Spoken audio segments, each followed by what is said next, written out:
So I don't know if anybody's watching, but I just went through this whole thing probably for a half hour, not realizing that I wasn't taping. So I think that's kind of funny.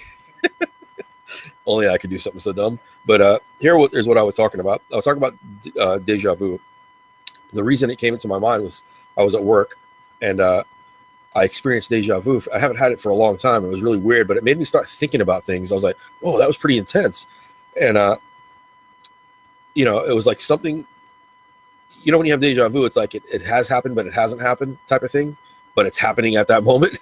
It's kind of weird. It's like, that's the only way I can really explain it. So something like that happened. And, I let it play out, and I tried to recall as much of it as I could to hold on to whatever was happening so I could understand it. So then I started Googling it while I was at work. I was like, make sure nobody's looking. And I was Googling this stuff at work.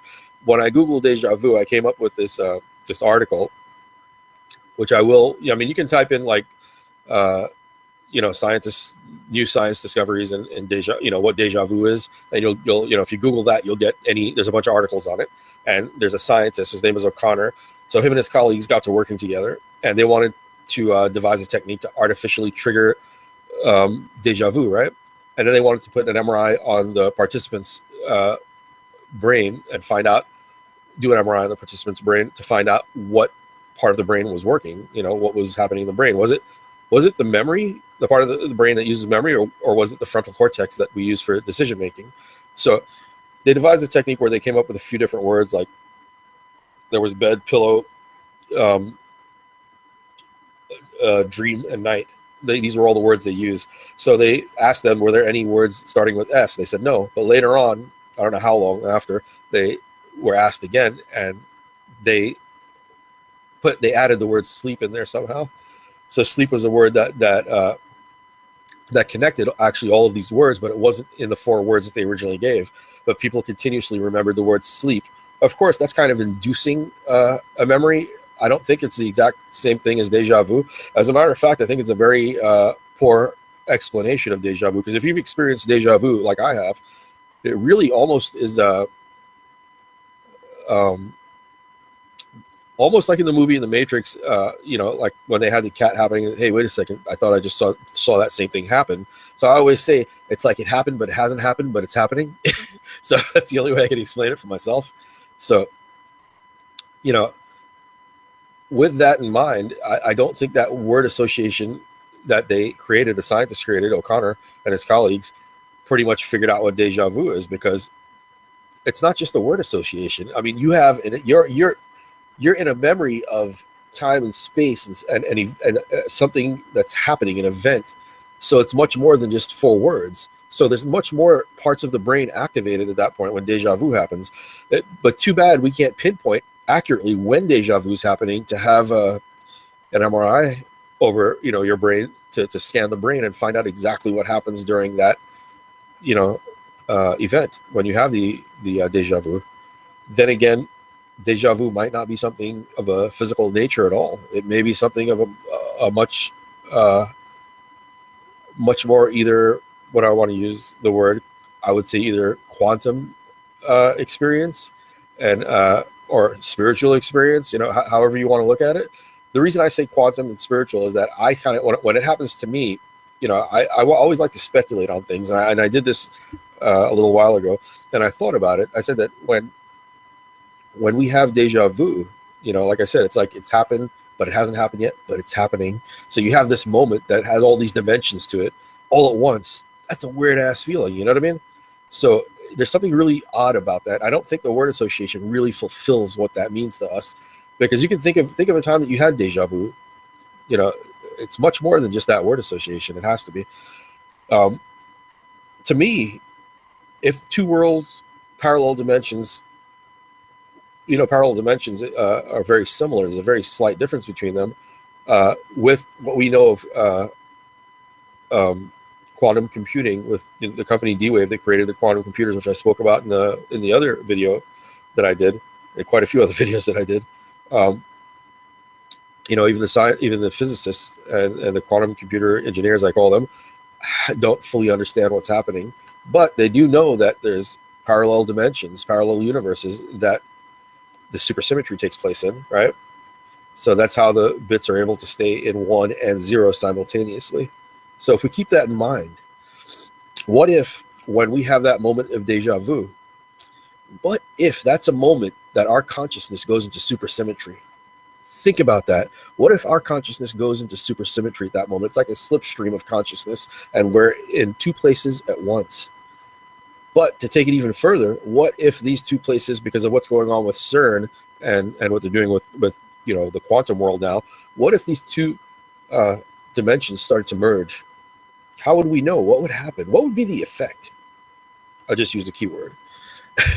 I think that the effect that we would have would be what we are experiencing, the Mandela effect. We would have millions of people experiencing, have a memory of something, of an event, one way, and millions of other people remembering something similar to that event, but happening a different way. So just keep that in mind. If we were to have two dimensions merging, it would be something like the Mandela effect, and it's something that I thought, but I don't know how you would research that. I don't think any scientist knows how they'd research that. Maybe in the future they'll be able to figure that out. But like I said, it's like a slipstream of consciousness. Maybe the consciousness goes into supersymmetry, 1 and 0 at the same time.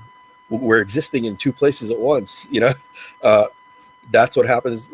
At the same time that now we're merged with another dimension. Like I said, these are all speculations. I don't claim to be a physicist, a scientist, or anything. I don't have my degree in those areas. I have studied a lot of it on my own. I have a degree in behavioral science. It's different. I do love concepts and theories. I do believe that I use my imagination, my intuition, and these are things they teach you not to use. For some reason, the media and the way things are structured, they kind of like thwart you from using that part of your mind, that part of your awareness. And I like to say that everything, all the big changes, the discoveries, inventions, everything on that level has happened within that area of consciousness, the intuition and imagination. That's the magic realm, I would say. That's the place where all the magic happens, and science can't exactly figure out what that is. So let alone trying to use an MRI imager to scan the brain and find out, what deja vu is when it's happening in the mind. What if it's not happening in the mind? What if there's no way to actually scan when deja vu happens? Because you have to actually predict and know when deja vu is going to happen and have the MRI hooked up at that moment to see if anything is going on in the brain, right? And they can't do that. So they come up with this little word association thing, this scientist, O'Connor, and his colleagues. And to me, it almost kind of takes away from the credibility of deja vu by making it something so simple, a word association, when you have all these dimensions to what's happening in deja vu. Like I said, it's like an event happening in time that hasn't happened but has happened. You know what I mean? It's you have all these different added dimensions to it. So how can you do something like a word association and say, oh, that's it, I figured it out, that's everything right there? I don't believe that. I really think that my theory sounds better. Just saying. So, and I don't mean to be like, funny about it. I'm being funny about it. So here, remember, everything I say is like an open source code. I'll learn from it. You'll learn from it. Everybody's going to learn from it. If you can, take some of the things I say, use it, twist it up, make it your own. Tell me something. That's the best way. That's how we're all going to learn from this. And I would love to hear from anyone, like what you think. Remember, your thoughts are very valuable, especially when we collectively work together. We have a lot of power there. Thoughts are power. We come together with so many different minds and perspectives. We can learn a lot faster, and we can probably accomplish a lot more that way.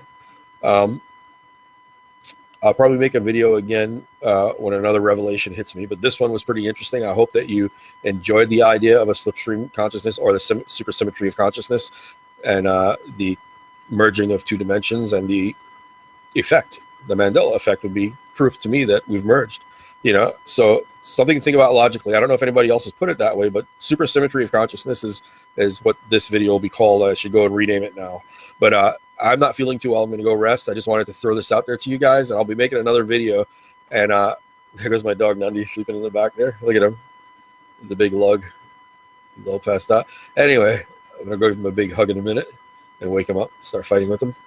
But I hope you guys are doing well. I hope you're you know, keeping your mind open and you know, allowing the magic to happen, and you know, don't let anybody shut you down. You know, keep imagining, keep questioning, and just be happy. You know, be happy and blissful, and try not to let people get into your head. You know, control your own thoughts and lead your own way. Be a pioneer. It's the best way to be. All right, guys. I look forward to anything that you're gonna do in the, you know, anything you're gonna add to what I put here. I'm really looking forward to what you're gonna have to say about it, because to me it's a fascinating topic. So really open out. You know, just say whatever it is that's on your mind, and let's discuss it. Like I said, in one of these live events, when I figure out how to do this, which I think I have, I'm gonna have you guys, if you want to do like a discussion in one of these, would be great. You know, I'd love to have you on to do that. But like I said, I'm gonna go rest and try to recoup. And I will talk to you guys later. If you haven't seen the whole video, watch it. You'll love this video, or at least if you love the concepts. There's a lot you can get from this one, right? And like I said, add the stuff that you want. Okay, people, enjoy. We'll be talking to you very soon again. All right, over and out. Much love and happiness, health, wealth, and all that good stuff. All right, until next time.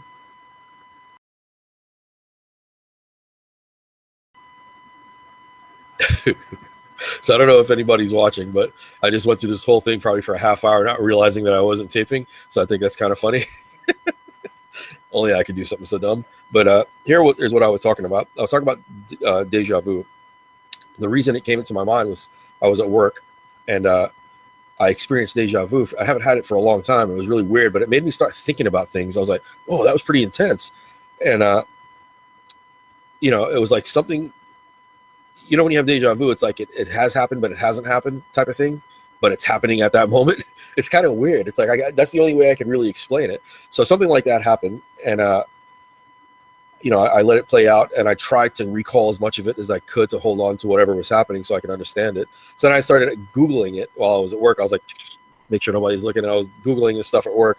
When I Googled deja vu, I came up with this, this article, which I will, you know, I mean, you can type in like, you know, new science discoveries and deja, you know, what deja vu is. And you'll, you know, if you Google that, you'll get there's a bunch of articles on it. And there's a scientist, his name is O'Connor. So him and his colleagues got to working together, and they wanted to devise a technique to artificially trigger deja vu, right? And then they wanted to put an MRI on the participant's brain and do an MRI on the participant's brain to find out what part of the brain was working, you know, what was happening in the brain. Was it the memory, the part of the brain that uses memory, or was it the frontal cortex that we use for decision making? So they devised a technique where they came up with a few different words like